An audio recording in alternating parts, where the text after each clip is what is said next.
dalam majlis ilmu pada malam ini bagi menyambung pengajian kitab kita. InsyaAllah tuan-tuan, kita akan sambung tajuk baru malam ni. 2 minggu lepas kita dah settlekan tajuk yang ke-12. Malam ni tajuk yang terakhir, iaitu tajuk yang ke-13 daripada 13 ciri ketuhanan yang kita bincang dalam kitab kita ini. Jadi kitab kita ini dia hanya sebut 13 ciri ketuhanan yang asas, tanpa dia mengemukakan 7 tambahan yang dirumus oleh Al-Iman Abu Mansur Al-Maturidi. 7 yang terakhir itu, 7 ciri yang terakhir itu yang dinamakan kategori Nawiyah, itu tidak dinyatakan di dalam kitab kita ini. Dia hanya sebut asas 13 ciri ketuhanan yang ada pada Tuhan, untuk melepaskan tuntutan ke atas setiap mukallaf dalam tuntutan mengenal Allah Subhanahu Wa Taala melalui pendekatan 13 ciri asas yang ada pada Tuhan. Jadi ciri itu kita panggil ciri ketuhanan yang ada pada Tuhan. Apabila ada imbuhan ketuhanan, kita dah faham itu refer kepada ciri, bukan diri. Kalau kita sebut Tuhan sahaja tanpa imbuhan, bermakna itu kita refer kepada diri. Diri Allah yang bernama Tuhan. Tuhan itu panggilan merujuk kepada diri.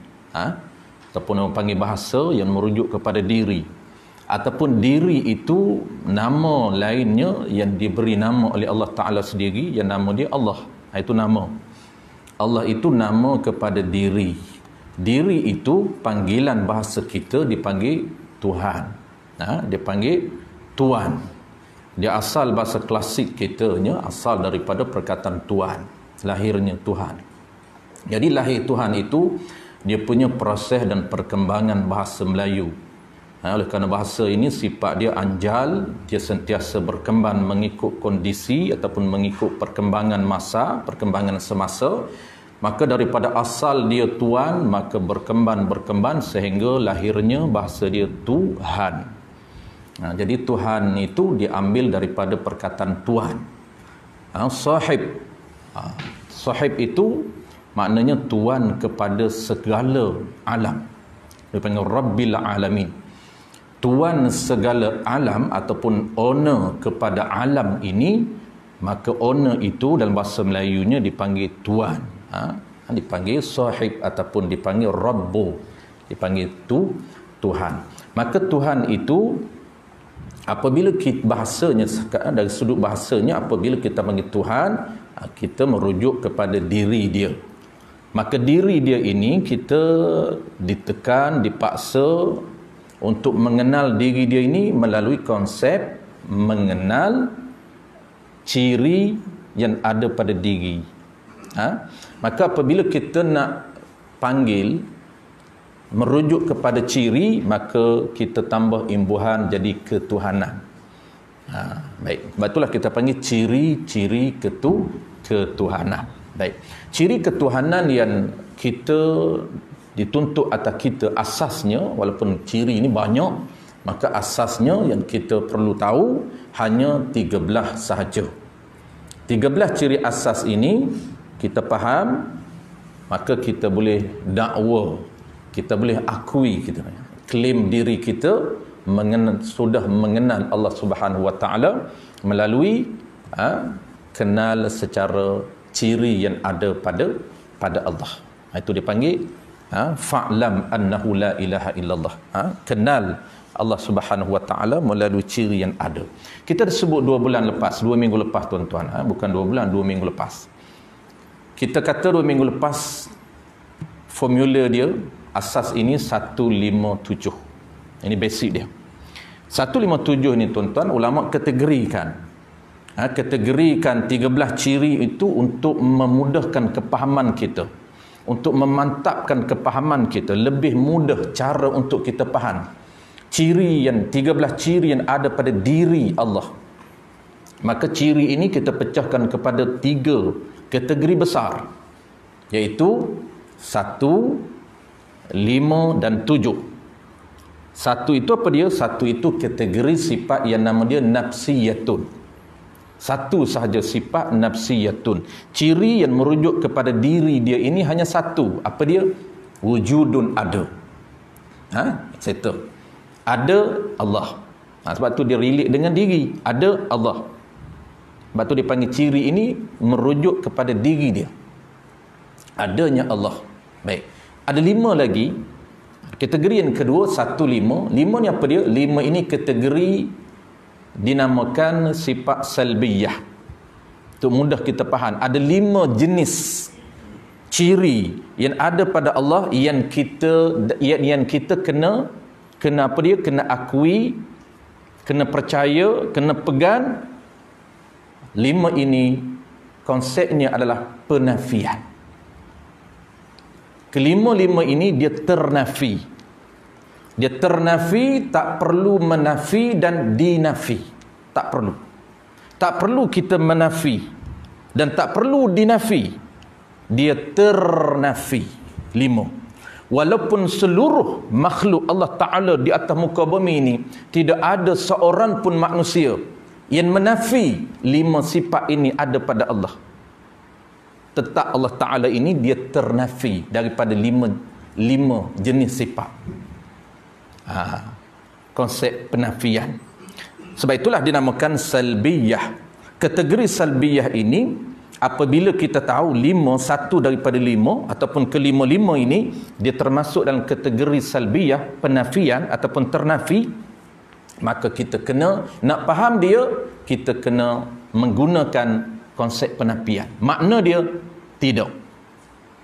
Makna dia tidak. Kelima-lima dia akan mula dengan tidak. Allah Ta'ala ini ada. Itu satu sifat yang mula-mula. Dia bermula dengan adanya Allah Ta'ala. Ada yang macam mana? Kita mulakan dengan 5 jenis yang ternafi. Ada yang tidak ada mula. Dia mula dengan tidak ada mula bagi ada Allah. Kenapa kena dia makna dia tidak ada mula bagi ada Allah? Kerana tidak ada mula itu tuan-tuan makna kepada qidamun. Qidam itu terjemahan. Qidam itu terjemahan. Qadimun, qidam. Terjemahan bagi apa? Makna dia tidak ada permulaan bagi adanya diri Allah. Walaupun semua manusia tak pegang kata Allah ini tidak ada mula. Ada orang yang mendakwa Allah mesti ada mula, cuma dia mula dulu daripada kita. Ada orang faham begitu. Tetap Allah Ta'ala di diri dia bersifat dengan tidak ada mula. Tidak perlu manusia menafi, tidak perlu dinafi, tetapi dia ternafi daripada diri dia. Memang dia jenis dia tidak ada mula bagi adanya diri dia dan bagi adanya sifat dia. Itu contoh. Samalah makna 5-4 lagi. Tidak ada mula, tidak ada akhir bagi adanya dia, tu dia panggil baqa. Tidak ada persamaan, dia tak sama dengan baharu, itu dia panggil mukhalafatuhu lil hawadith. Dia benda yang ternafi di diri Allah Subhanahu wa taala, dan qiyamuhu binafsih, dia tidak berhajat kepada sesuatu yang lain. Untuk apa? Untuk kewujudan diri dia, kewujudan sifat dia, keberadaan diri dia, keberadaan sifat dia, dia tidak perlukan kepada sesuatu yang lain. Itu dia panggil qiyamuhu binafsih. Itu ciri yang konsep dia penafian. Dan yang terakhir apa dia? Yang kelima, wahdaniyah. Dia tidak berbilang. Dia tidak, wahdaniyah ni dia tunggal, yang ni tidak berbilang. Adanya dia ini, diri dia itu tidak berbilang, diri sifat dia tidak berbilang, dan perbuatan dia juga tidak berbilang. Dan konsep bilangan telah kita bincang. Apa maksud tak berbilang itu telah kita bahas. Settle 2 kategori. 1, 5. Kategori yang terakhir tuan-tuan, iaitu nama dia ialah 1, 5, 7. 7 ni apa? 7 ini berada dalam kategori ma'ani. Tuan-tuan tak faham pun tak apa, ini secara ekstranya supaya tuan-tuan mudah untuk faham, kita kategorikan dia. Mudah untuk kita faham, cara mudah kita nak nampak peta mindanya begitu, ciri 13 itu, supaya kita lebih mudah mana yang penafian, mana yang jenis ma'ani. Baik, kita sambung tuan-tuan. Malam ni yang terakhir, satu daripada 7.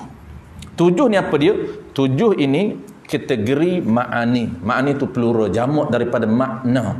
Makna ni apa? Iaitu wujudiyatun, sifatun wujudiyatun qa'imatun bidzatihi ta'ala. Jenis kategori sifat yang ada di diri Allah. Kalaulah 1 dengan 5 tuan-tuan, dia bukan diri, bukan jenis sifat yang betul-betul ada di diri Allah. Hanyalah boleh dipahami sahaja. Tetapi 7 yang terakhir ini, dia berada dalam kategori sifat yang betul-betul ada di diri Allah. Dipanggil sifat wujudiyatun, ataupun sifat wujudi. Kita dah bahas, tuan-tuan, sebelum daripada ni, konsep wujudi, konsep benda ada. Konsep benda ada ni tuan-tuan, secara asasnya kita dah sebut 2-3 bulan lepas. Kita ulang sekali lagi, ada 2 ciri. Ini umum dia.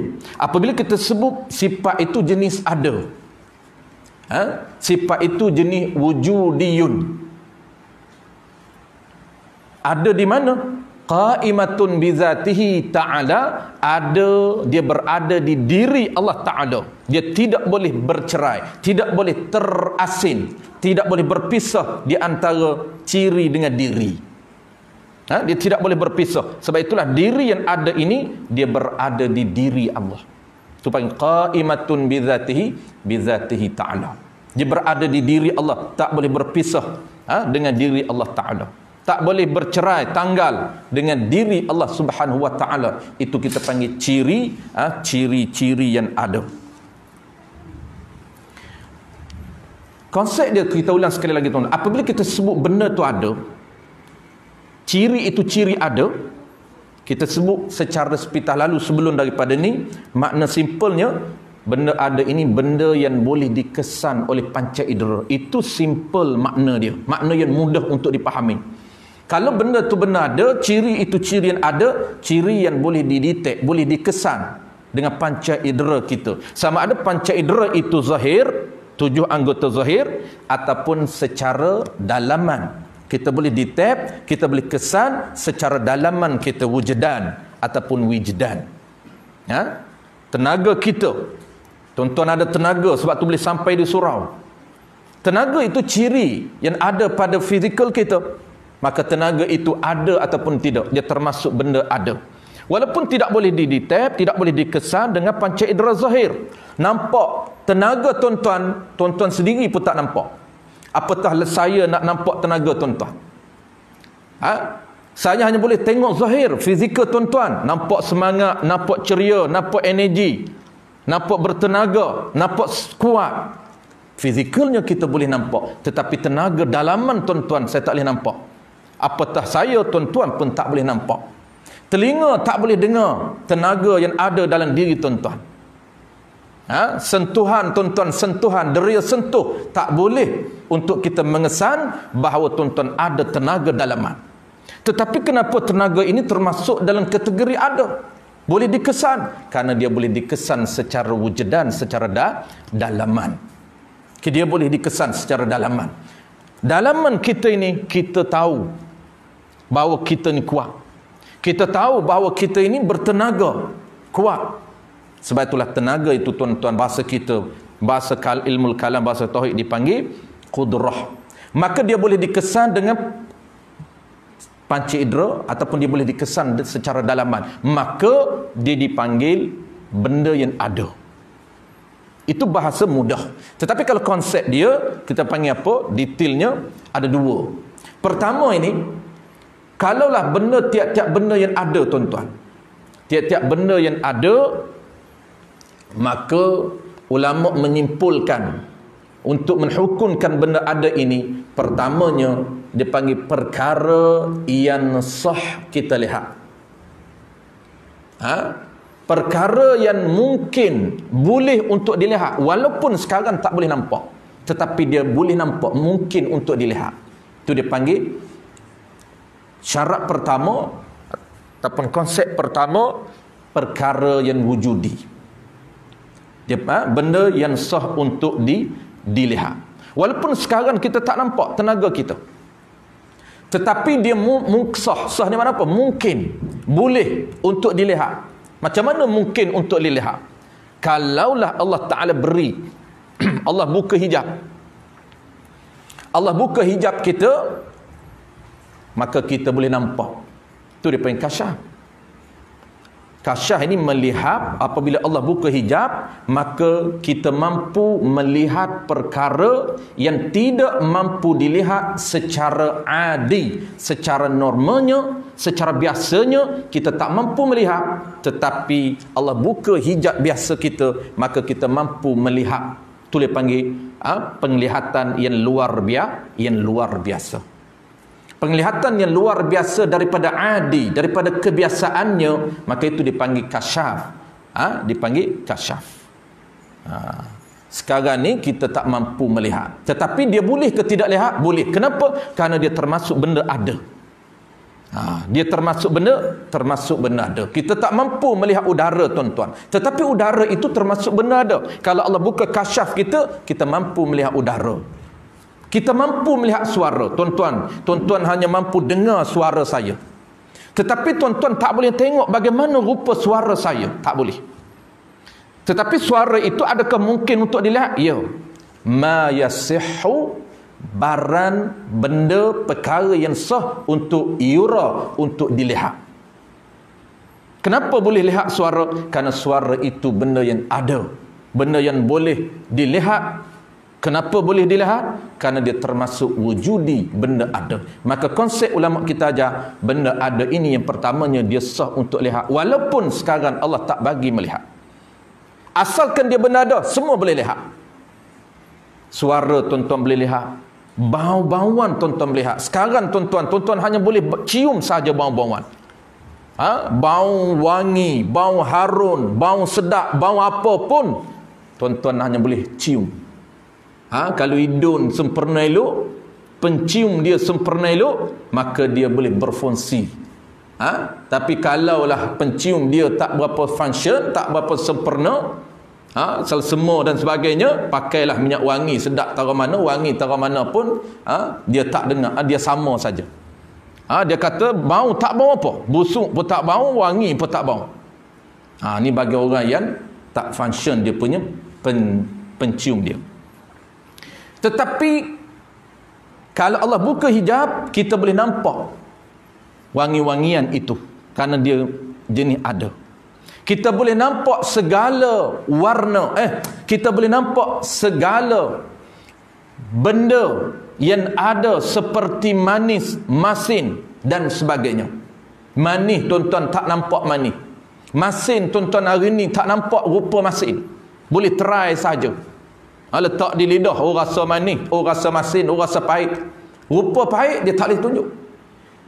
Cuba tunjuk rupa pahit, rupa manis, dia tunjuk kena pada gula, tunjuk kena pada air, tunjuk kena pada menu.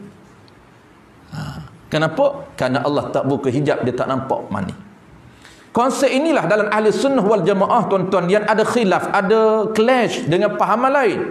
Sebab itu dalam ahli sunnah wal jamaah, kita mampu ataupun sah melihat Allah Ta'ala di syurga nanti. Kenapa? Inilah untuk menolak da'iyah firqah yang mengatakan manusia tidak akan mampu melihat Allah Ta'ala walaupun di dalam syurga. Ini pertembungan asas di antara ahli sunnah wal jamaah dengan firqah-firqah yang lain.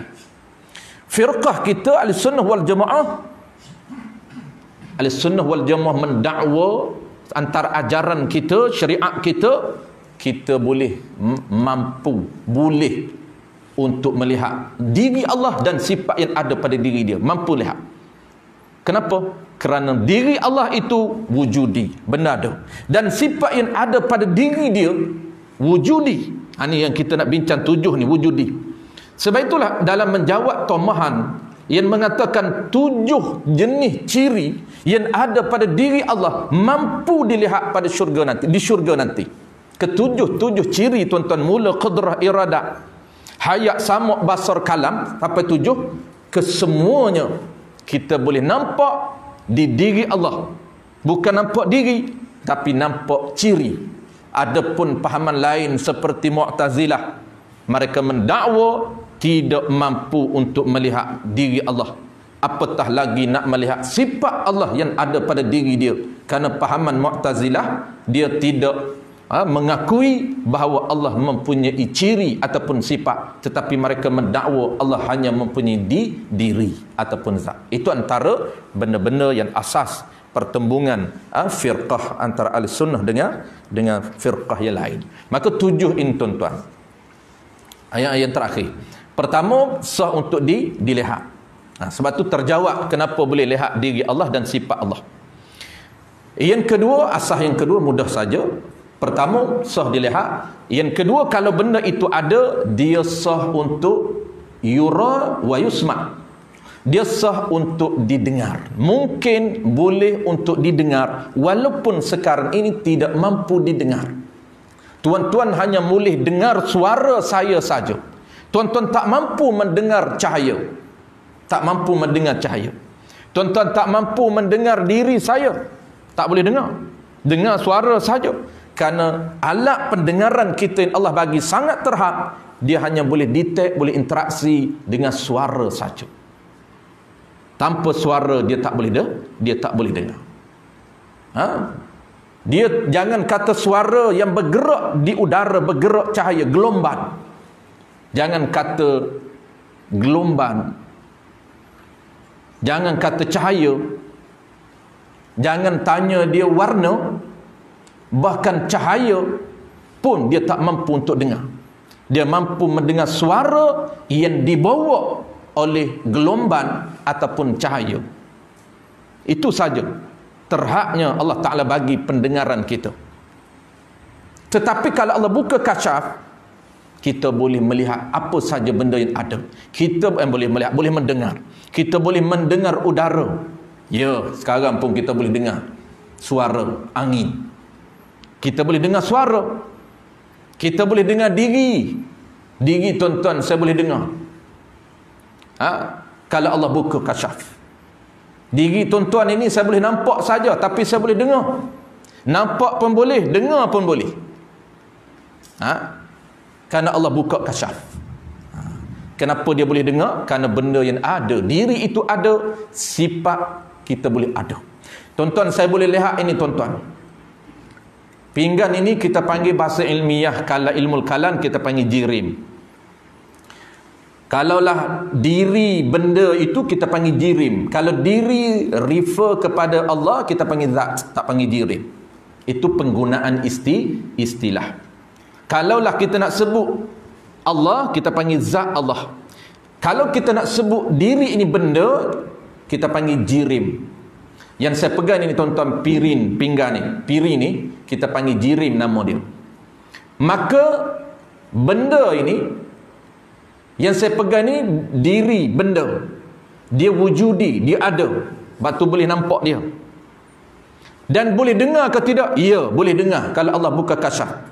Nampak boleh, dengar boleh. Tapi sekarang kita tak boleh dengar tuan-tuan. Kerana Allah Ta'ala tak bagi, tak izin. Cuma saya nak cerita konsep wujudi ni, dia boleh dilihat dan dia boleh didengar. Walaupun sekarang Allah tak izin untuk mendengar pirin ini. Tak mampu kita dengar pirin ini. Dan yang kedua tuan-tuan, kita boleh lihat sifat yang ada pada pirin ini. Kalau sifat itu wujudi, kita boleh dengar dan kita boleh lihat. Tuan-tuan boleh lihat pirin ini bercirikan warna putih. Kenapa? Kerana putih itu ada pada pirin. Putih itu ada pada gelas. Putih itu ada pada pirin. Dan putih itu ada pada baju. Maka tuan-tuan boleh lihat putih yang ada pada baju. Dan tuan-tuan boleh dengar warna putih yang ada pada baju. Sah untuk dengar. Kenapa? Kerana ada. Putih ini memang dia ada, wujudi. Tetapi kalau saya tanya tuan-tuan, boleh dengar ataupun tidak bulat pattern design piring ini bulat, tuan-tuan tak boleh dengar bulat. Tuan-tuan tak boleh nampak bulat. Walaupun nampak itu kena pada piring. Yang nampak itu piring, bukan bulat. Sebab itu bulat kerana dia bukan wujudi, maka dia ternafi dua konsep tadi. Baik, settle tuan-tuan. Kita terus kepada perkata. Saya takut intro tu dia tak sempat masuk tajuk. Kita tak boleh intro macam dulu. Ni pun dah panjang dah ni. Kerana style kita intro lebih panjang daripada topik. Baik, kita lebih kurang 45 minit atau 50 minit tengok insya pukul 8. Berapa insya? 8.45 ke? Saya pun lupa dah. 47. 45 ke 47? Kalau lebih sikit-sikit tu bolehlah penalty. Lebih sikit-sikit tu. Jangan tuan-tuan report pula. Ustaz lebih seminit, kena report Kajawi dia kata. Baik. Kita kembali balik kepada perkata. Sebab saya malam ni tuan-tuan bercadang untuk view saja perkata. Oleh kerana perkata di antara tajuk yang sangat complicated. Dia antara tajuk yang payah. Dalam 13 tajuk tuan, 13 ciri tuan-tuan. Ciri yang agak payah untuk kita faham ialah perkata. Sebab itulah perkata ini dia bukan di kalangan kita saja, bahkan di kalangan para ulama timbulnya isu-isu pertembungan pendapat ahli sunnah dengan firqah-firqah lain. Timbulnya isu pertembungan di dalam nak menghukumkan makna perkata itu. Bukan saja di pihak kita nak faham ni, bahkan di pihak para ulama. Nak memahami perkata yang ada pada Allah itu timbul beberapa pertembungan di kalangan para ulama. Baik. Tuan-tuan dah tahu bahawa 7 yang di belakang itu mula dengan qudrah sampailah malam ni kalam, dia termasuk dalam kategori 7 yang terakhir yang ada. 1, 5, 7. Ke-7 tu tuan-tuan, dia jenisnya jenis ada di diri Allah Ta'ala. Baik. Yang kita nak sebut malam ni tuan-tuan, saya hanya nak sebut perbezaan di antara dua benda malam ni. Kita tak nak detailkan, insya-Allah dalam kelas akan datang kita akan detailkan. Malam ni saya nak sebut kepada tuan-tuan perkata. Pertama nak suruh tuan-tuan bagi jelas sifat perkata yang ada pada Allah. Itu yang pertama. Tanpa kita membahagikan secara detail, tak perlu lagi malam ni.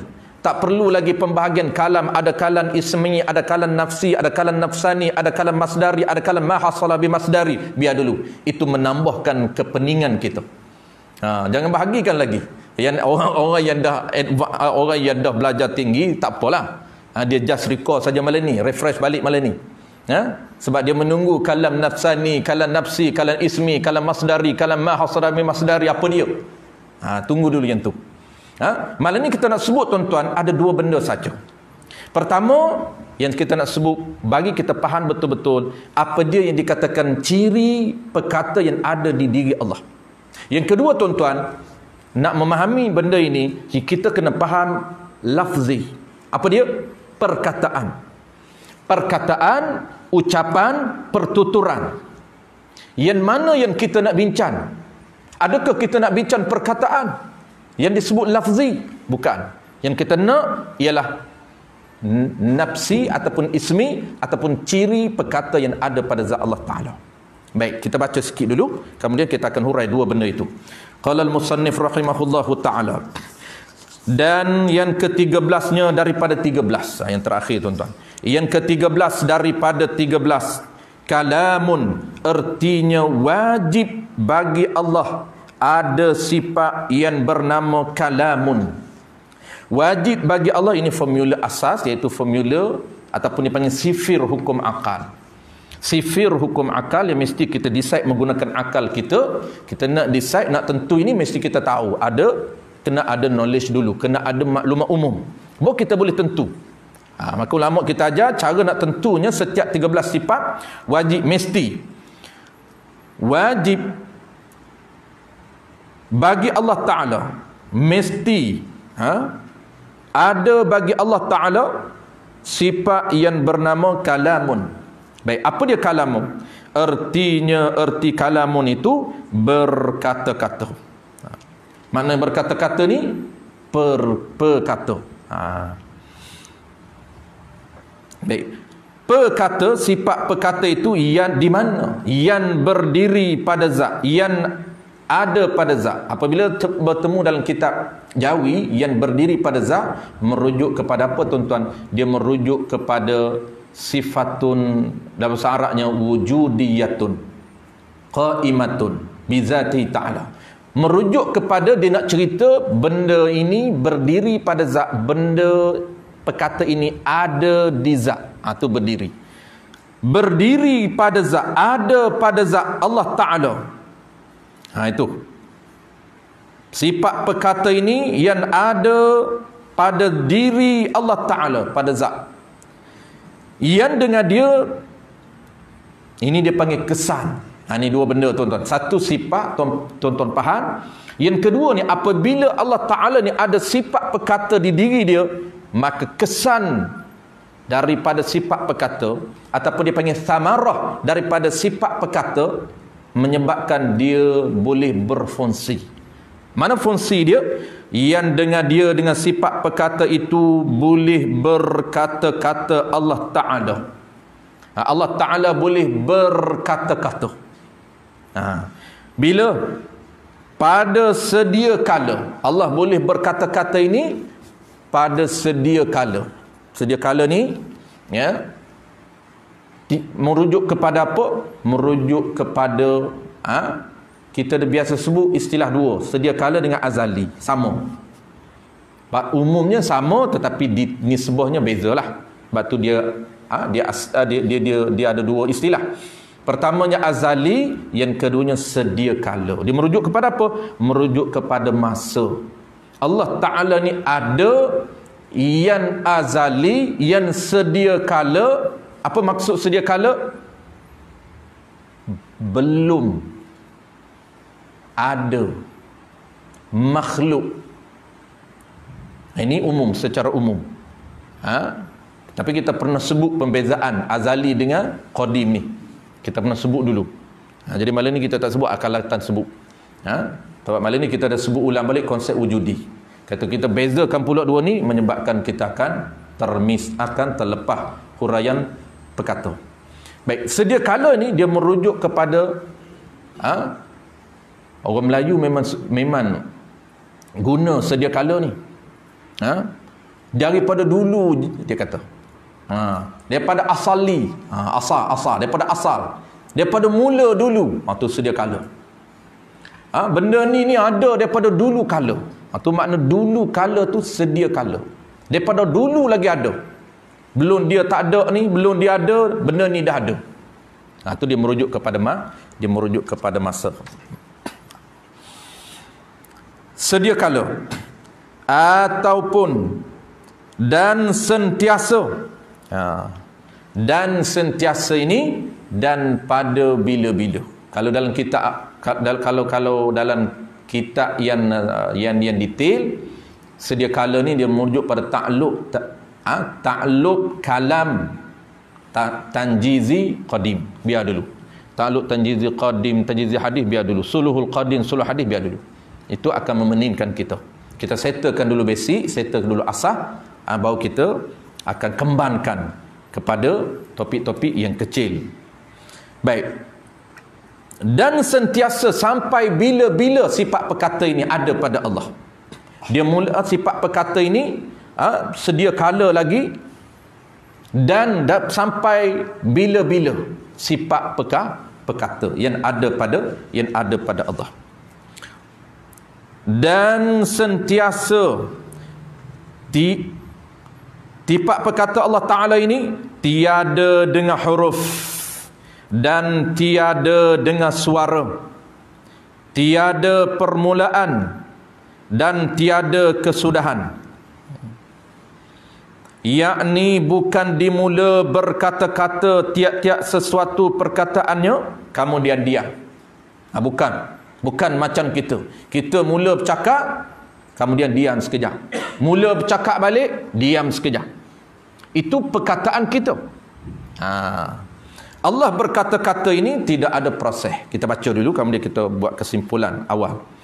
Yakni bukan dimula berkata-kata tiap-tiap sesuatu perkataannya, kemudian diam, dan tiada dahulu, kemudian berkata-kata itu, dan tiada menyerupai dengan segala yang baharu sekali-kali.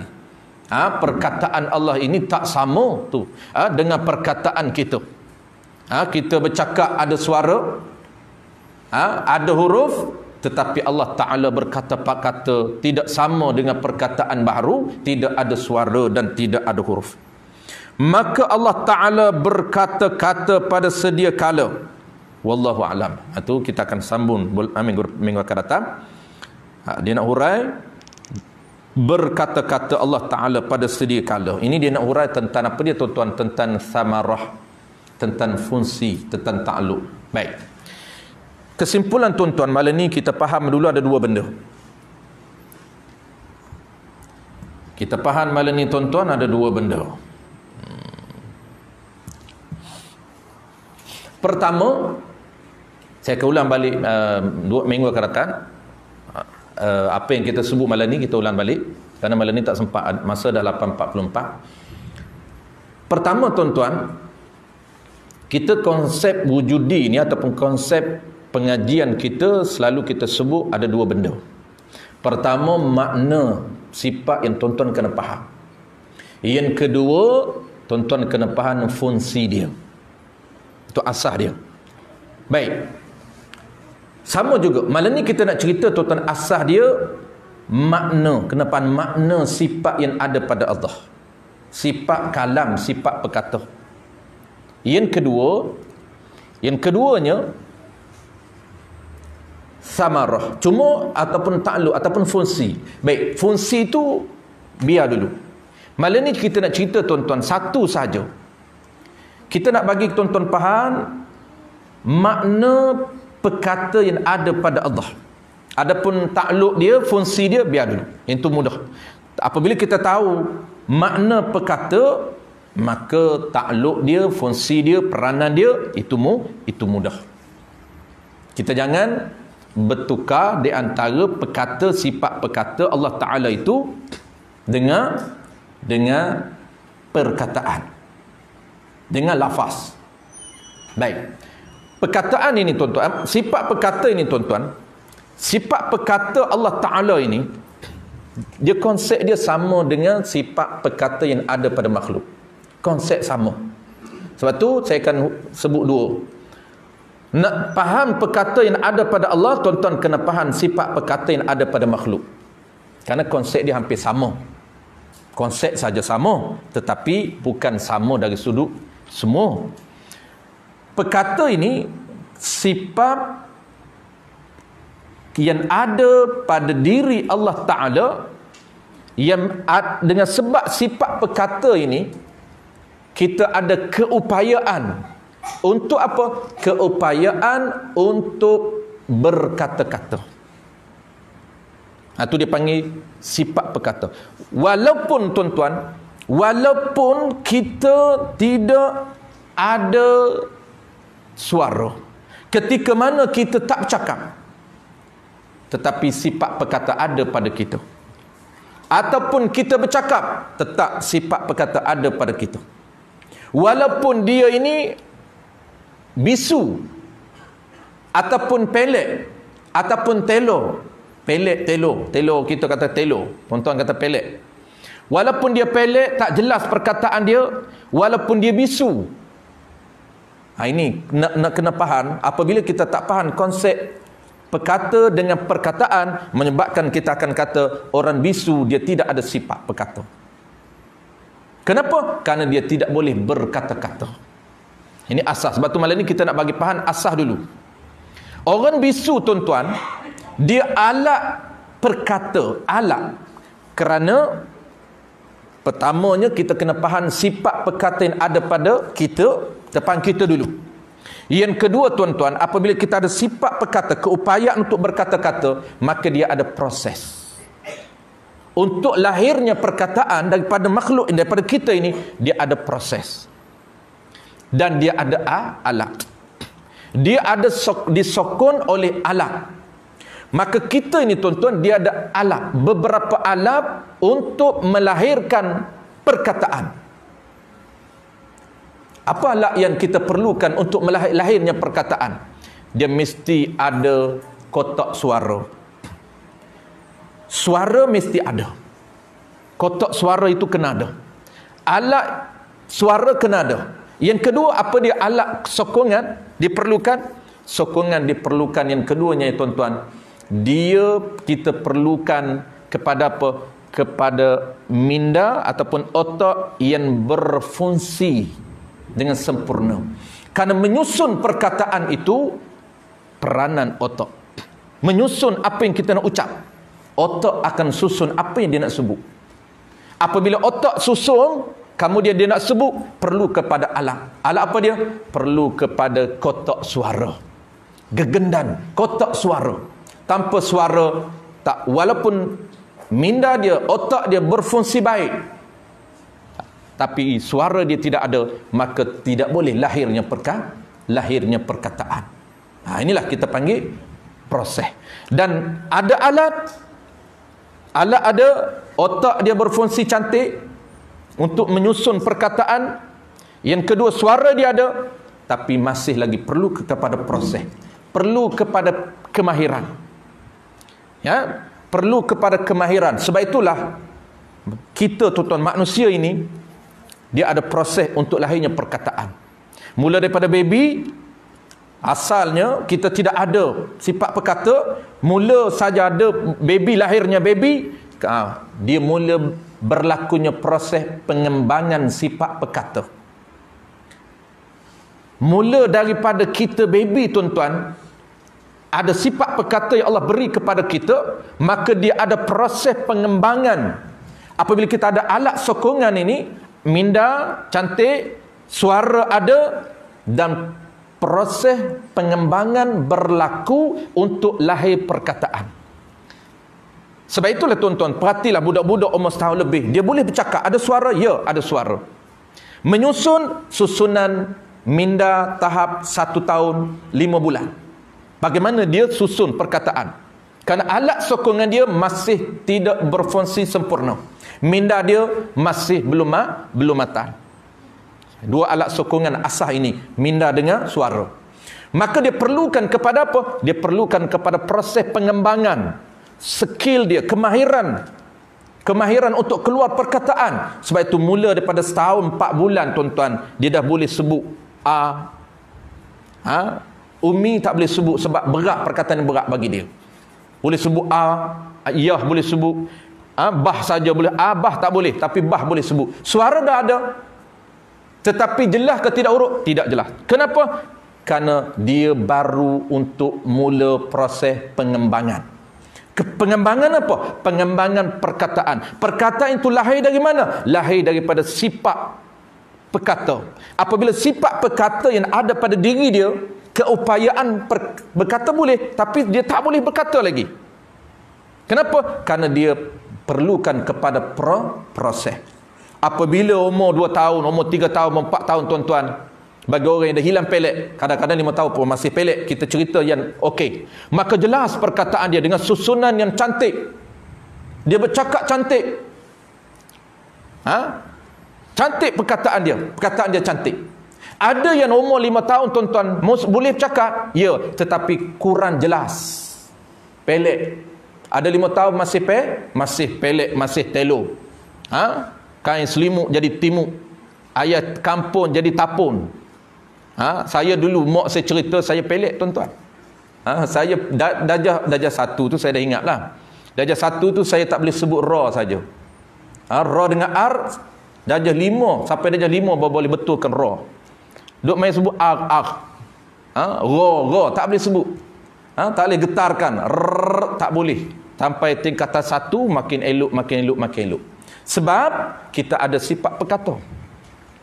Jadi nak cerita apa kat tuan-tuan? Saya nak ceritanya 3 contoh ni, tuan-tuan. Contoh pertama, orang yang boleh bercakap, boleh berkata jelas. Cantik perkataan dia. Tak telo, tak pelik, tak apa, cantik. Yang kedua, tuan-tuan, contoh orang yang kedua kurang jelas. Kurang jelas. Bercakap boleh, tetapi pelik, telo. Tak jelas. Kampun jadi tapun. Selimut jadi timuk. Ayah sebut iyah saja. Umi sebut mi saja. Dia tak jelas. Adakah dia ni tidak ada sifat perkata? Dah, dia ada sifat perkata. Tetapi perkataan dia itu kurang jelas. Kenapa? Kerana alat sokongan yang tidak sempurna. Alat sokongan yang tidak sempurna. Suaranya ada, mindanya okey, tapi sebenarnya organ yang pelik ini dia ada kaitan dengan sel otak dia dan saraf lidah. Itu alat lidah dia ini salah satu daripada alat untuk berkata. Ini kita nak faham kita. Adapun Allah Ta'ala tidak ada alat. Kita faham kita dulu. Kalau sempurna alat-alat ini, menyebabkan perkataan dia sempurna. Contoh yang kedua tuan-tuan, dia tak sempurna. Baik, walaupun dia tak sempurna perkataan dia, tetap dia ada sifat perkata di diri dia. Dan yang ketiga tuan-tuan, contoh orang yang ketiga tuan-tuan. Orang yang ketiga ini, dia tak boleh berkata-kata. Bukan pelik, tapi tak boleh berkata-kata. Tak boleh berkatanya ada dua contoh. Pertamanya bisu, dia tak boleh bercakap. Bisu ni tuan-tuan, dia tak boleh bercakap. Tetapi perkata dia ada, dia boleh susun dalam minda dia. Sebab tu orang bisu, kalau kita bagi buku kosong suruh dia tulis apa yang dia nak, dia boleh tulis. Orang akad nikah tuan-tuan, ada dia dua cara akad nikah orang bisu. Pertama dengan bahasa dia, yang kedua dengan tulisan. Dia nak guna bahasa dia pun tak boleh, tak pandai. Maka kita suruh dia tulis. Dia boleh menulis, dia belajar cara dia boleh menulis. Kenapa dia boleh tulis tapi tak boleh bercakap? Sebab dia ada sifat perkata. Kalaulah kita tak faham asas tuan-tuan, kita akan dakwa, kita akan claim orang bisu tidak ada sifat perkata. Kenapa? Kerana kita faham perkata itu lafzi, perkata itu perkataan. Kita nak cerita kat tuan-tuan hari ni, asas dulu, kita faham dulu kalam itu ada dua. Pertamanya kalam ismi, kalam nafsi, dan yang keduanya kalam lafzi. Apa dia kalam ismi? Apa dia kalam nafsi? Kalam ismi, kalam nafsi ni tuan-tuan merujuk kepada sifat perkata yang ada pada kita walaupun kita tak berkata-kata, tetapi kita boleh menyusun dalam minda kita. Senyap tuan-tuan sekarang ni, tuan-tuan dah bercakap seorang diri. Bila ustaz nak habis ni, dah habis 8.45 dari tadi lagi. Kata tadi bercakap sedap, 8.45 nak berhenti, tak berhenti lagi. Dia duduk bercakap seorang diri. Tuan-tuan kenapa boleh bercakap seorang diri? Kerana tuan-tuan ada sifat berkata, walaupun tak berkata-kata.